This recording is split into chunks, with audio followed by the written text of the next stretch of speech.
श्री शिवाय नमस्तुभ्यम. नमस्कार. रुद्र ज्योतिष चॅनलवर मी पार्थेश देवेंद्र नामजोशी आपल्या सर्वांचे सहर्ष स्वागत करीत आहे. जर तुम्ही चॅनलवरती नवीन असाल तर व्हिडिओजना लाईक करा, तसेच चॅनल सबस्क्राईब करा आणि बेल आयकॉनवरील बटन दाबा. बेल आयकॉनवरील बटन दाबल्याने आपल्याला नवीन येणाऱ्या व्हिडिओंविषयी माहिती मिळेल आणि आधीच्या व्हिडिओंविषयी माहिती मिळेल आणि आपले ज्ञानवर्धन होईल. आता मासिक राशी भविष्य याविषयी माहिती घेत असताना मागील भागामध्ये आपण कन्या लग्न आणि कन्या राशीपर्यंत माहिती घेतली. आता या भागामध्ये आपण तुळ, वृश्चिक आणि धनु या ज्या 3 राशी आहेत त्यांविषयी माहिती घेणार आहोत. तर कुंडलीच्या प्रथम स्थानामध्ये जर 7 आकडा येत असेल अथवा तुमच्या कुंडलीत चंद्र जिथे बसला असेल तिथे 7 आकडा येत असेल, म्हणजेच तुमची राशी ही तुळ असेल अथवा तुमचे लग्न हे तुळ असेल, तर पुढील 1 महिना कसा जाणार आहे.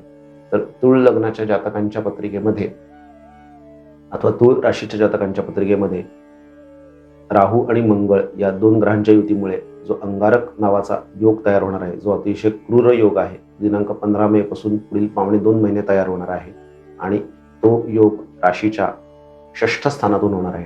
पापग्रह 3, 6, 10, 11 मध्ये अतिशय उत्तम असतात. 6ठाचा मुळात कारकच मंगळ आहे, फक्त तो राशीचा आणि लग्नाचा मित्रग्रह नाही. सप्तमेश होऊन 6ष्ठ स्थानात येणार आहे. तर तुम्ही पार्टनरशिपच्या व्यवसायामध्ये असाल तर इन्व्हेस्टमेंट करू नका अथवा कोणत्याही प्रकारचे मोठे निर्णय घेऊ नका. तसेच पत्नीबरोबर तुमचे मतभेद होऊ शकतात अथवा पतीबरोबर तुमचे मतभेद होऊ शकतात, कारण राहू हा मायावी ग्रह आहे आणि मंगळ हा त्याच्याबरोबर गेल्यानंतर मारक योग तयार होतो, जो अंगारक योग आहे.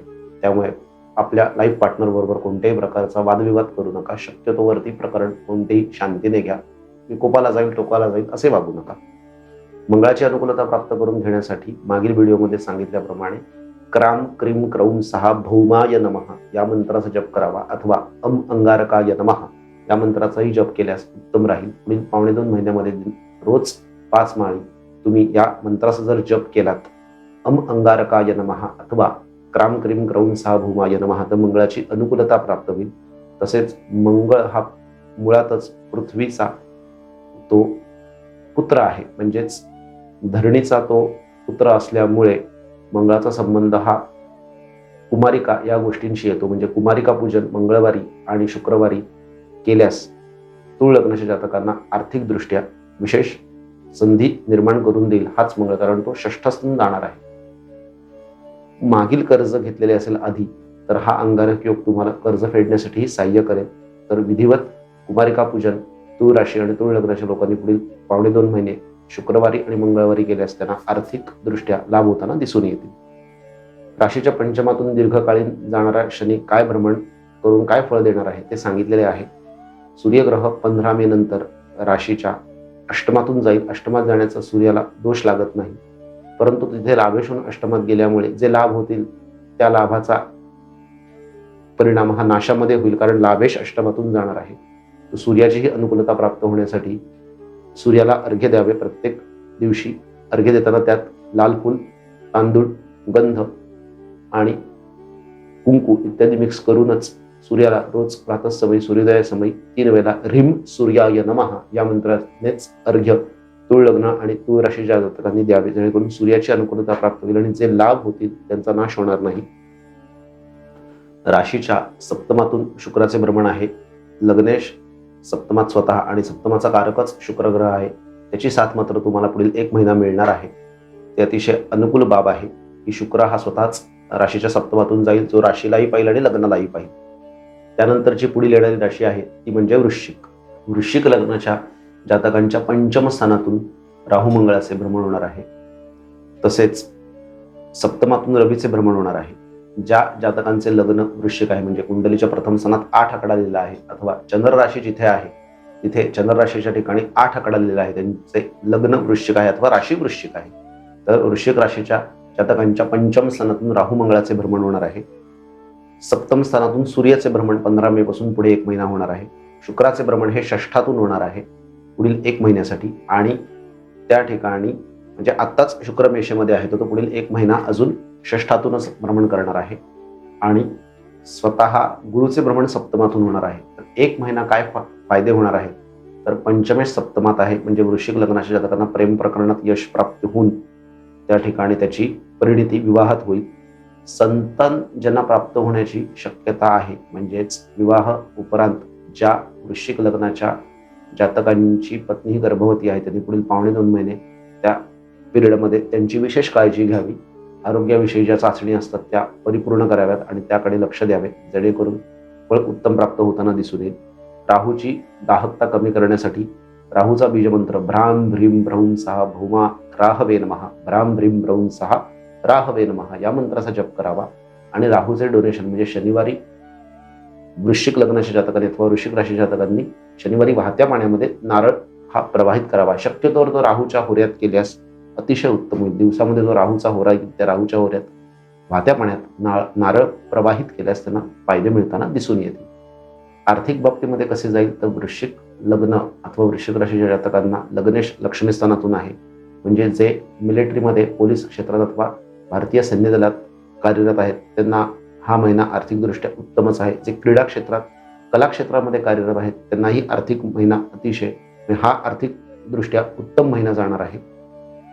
सप्तमातून रवी जाणार आहे, जो दशमेश होऊन दशमाच्या दशमस्थानातून जाणार आहे. म्हणजे एखाद्या व्यवसायामध्ये मग जो सरकारी क्षेत्रामध्ये जे लोक कंत्राटदार आहेत, म्हणजे कॉन्ट्रॅक्टवरती कामं करतात अथवा कॉन्ट्रॅक्ट घेतात, तर त्याला नवीन कॉन्ट्रॅक्ट प्राप्त होऊ शकते आणि त्यातून पद आणि प्रतिष्ठेची प्राप्ती होईल आणि एखादे मोठे कॉन्ट्रॅक्ट मिळाल्यामुळे मोठा आर्थिक फायदा निश्चितच मिळेल. त्यानंतरची येणारी राशी आहे ती म्हणजे धनु. धनु राशीच्या षष्ठ स्थानातून, षष्ठ म्हणजे 6व्या स्थानातून सूर्याचे भ्रमण जाणार आहे. म्हणजे ज्यांचे लग्न धनु आहे, म्हणजे कुंडलीच्या प्रथम स्थानात 9 आकडा दिलेला आहे, अथवा राशी म्हणजे चंद्र जिथे बसला आहे पत्रिकेत तिथे 9 हा आकडा आहे, म्हणजे ज्यांची चंद्र राशी धनु आहे अशा जातकांच्या चतुर्थ स्थानातून राहू मंगळाचे भ्रमण आहे, षष्ठातून रवीचे भ्रमण आहे, षष्ठातून लग्नेश स्वतः गुरुचे भ्रमण आहे. पुढील 1 वर्ष धनु लग्न अथवा धनु राशीच्या जातकांनी पचन म्हणजेच जे तुम्ही अन्न सेवन करता त्याचे पचन योग्यरित्या होत आहे की नाही याची काळजी घ्यावी. कारण गुरु लिव्हर सिस्टीमचा कारक आहे, म्हणजे पचनाच्या संदर्भामध्ये प्रॉब्लेम जर झाला तर लिव्हरला हा गुरु धक्का देऊ शकतो. तो जरी लग्नेशून षष्ठात असला तरी षष्ठस्थान हे रोगस्थान आहे. गुरु शरीरातील चरबीचा कारक आहे, फॅट्सचा कारक आहे. म्हणूनच अतिशय गोड पदार्थ खाणे धनु लग्नात धनु राशीच्या जातकांनी पुढील 1 वर्ष हे शक्यतोवरती कंट्रोलमध्ये ठेवावे, जेणेकरून वजन कंट्रोलमध्ये राहील. कारण गुरु वजनाचा कारक देखील आहे, कारण तो साखरेचा कारक आहे, रक्तातील साखरेचाही तो कारक आहे.